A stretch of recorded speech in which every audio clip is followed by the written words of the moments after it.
What's good? What's good, everybody? Welcome back to another episode of the Urban Platform Speaks. Make sure to like and subscribe to the channel as you tune in and check out the content. And with that being said, man, I want to react to a video that came across my timeline where it's HBU Sports, right? And uh, and the guy basically was saying that Jerry Rice in today's NFL would not be able to he wouldn't be a standout receiver, nor would he be a number one receiver.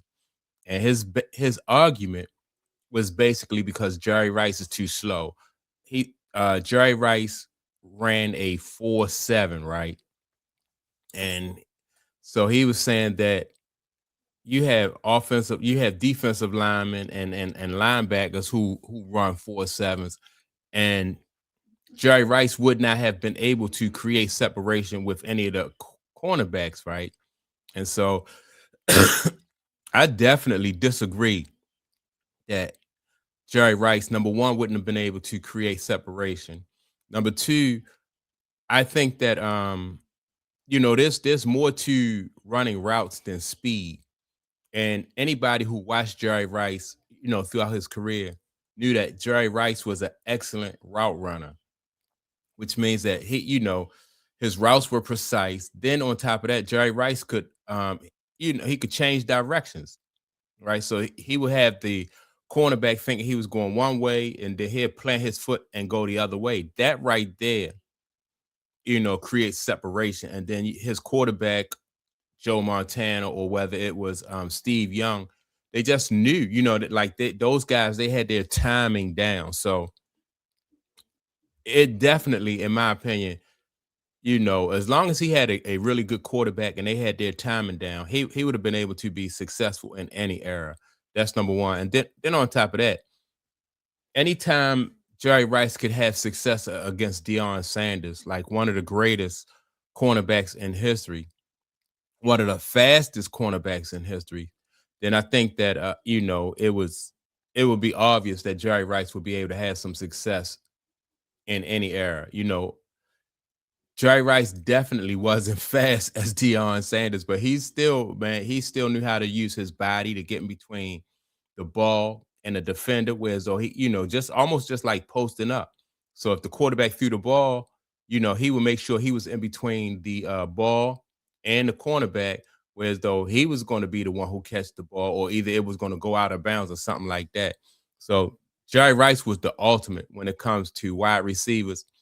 Um, he didn't, and because he was so good at stuff like that, he protected the quarterback from throwing a lot of interceptions. Whereas some wide receivers don't do that. Like if the ball is not in a certain, if you don't hit them like in their numbers, then they're not going to go out of their way to protect it, maybe for fear of getting hit. Or maybe some wide receivers just don't go after the ball like that, like they used to. So definitely. But what I want to do, I want to play this guy's video, and I'm gonna come back and just let you hear what he had to say. Then I'm gonna come back and give you some more of my input. But basically, this guy's just trying to say, which I disagree, respectfully disagree. If you see on the screen, right, it says Jerry Rice runs a 7-4, a 4.71 40-yard dash, which I mean, that's not real fast, by NFL standards. So here we go. Have to be a tight end in 2025. Jerry Rice ran a 4.71 40. Just to put into perspective how slow that is, Teron Armstead is 6'5", 303 pounds. He runs a 4.71 40 as an offensive lineman. Harold Fannin Jr. is a 6'4", 245-pound tight end.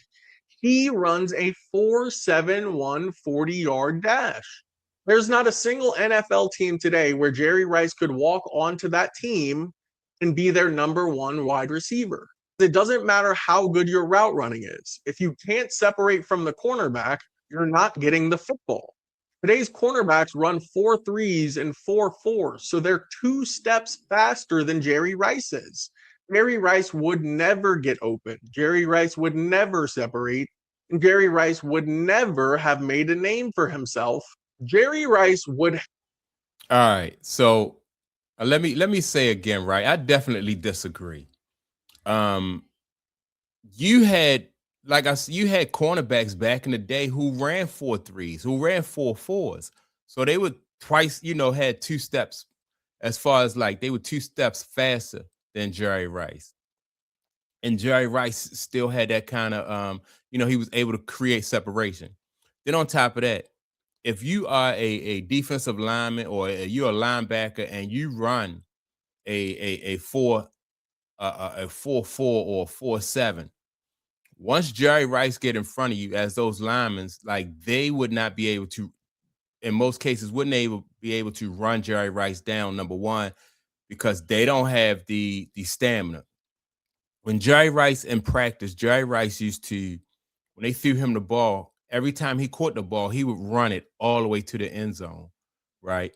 On every play, without fail, he would run it all the way to the end zone, which means that Jerry Rice, like his stamina was these big offensive linemen and defensive linemen and linebackers, they're not running it to the house every time, like chasing down chasing down wide receivers every time they get the ball. They do their little 10 or 20-yard sprint, and that's it, or their 40-yard sprint. But once Jerry got in front of them guys, man, they wasn't running him down.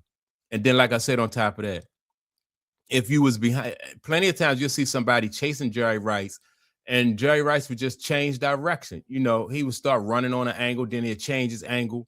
And you had plenty of guys who thought that they would be able to catch Jerry Rice from behind, or thought that they would be able to, run Jerry Rice down. But throughout his career, it just never happened. And again, this guy says that route running don't make a difference. And I disagree with that, because you had so many wide receivers that came into the league. Like you had a guy that was an Olympic sprinter. His name was Ronaldo Skeets Nehemiah. And he was like one of the fastest people in the world. And he couldn't get open. He was he there at the same time around the same time Jerry Rice was there? He couldn't get open. And he was one of the fastest people in the world. So route running definitely makes it makes a big difference. You got route running, then you have to, how to position yourself in between yourself and the defender. So in between yourself, the ball and the defender. So you know how to protect the ball, how to protect the quarterback from throwing interceptions. There, and you could go throughout history.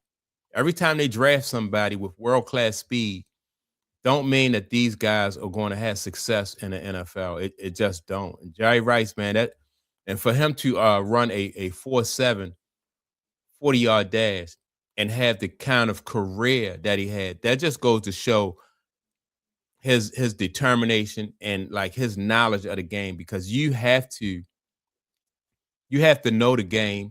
You have to know how to run routes. You have to know how to protect the ball. You have to have your timing down with your quarterback.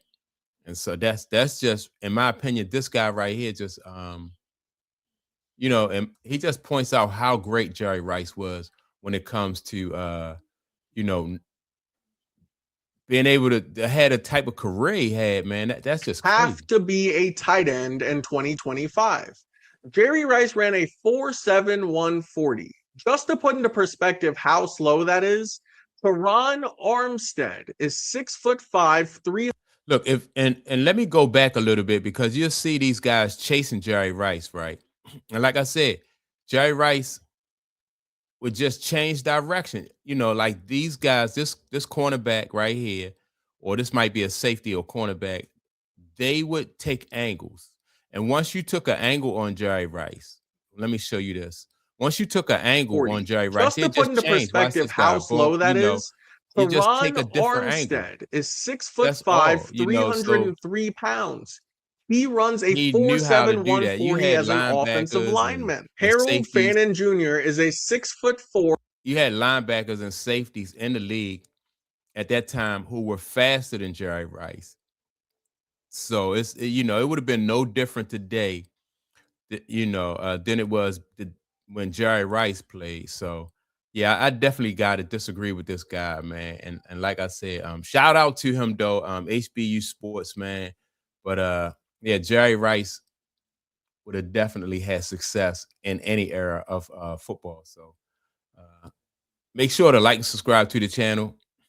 Also, don't forget to leave a comment, and I'll check you all out in the next video. Peace.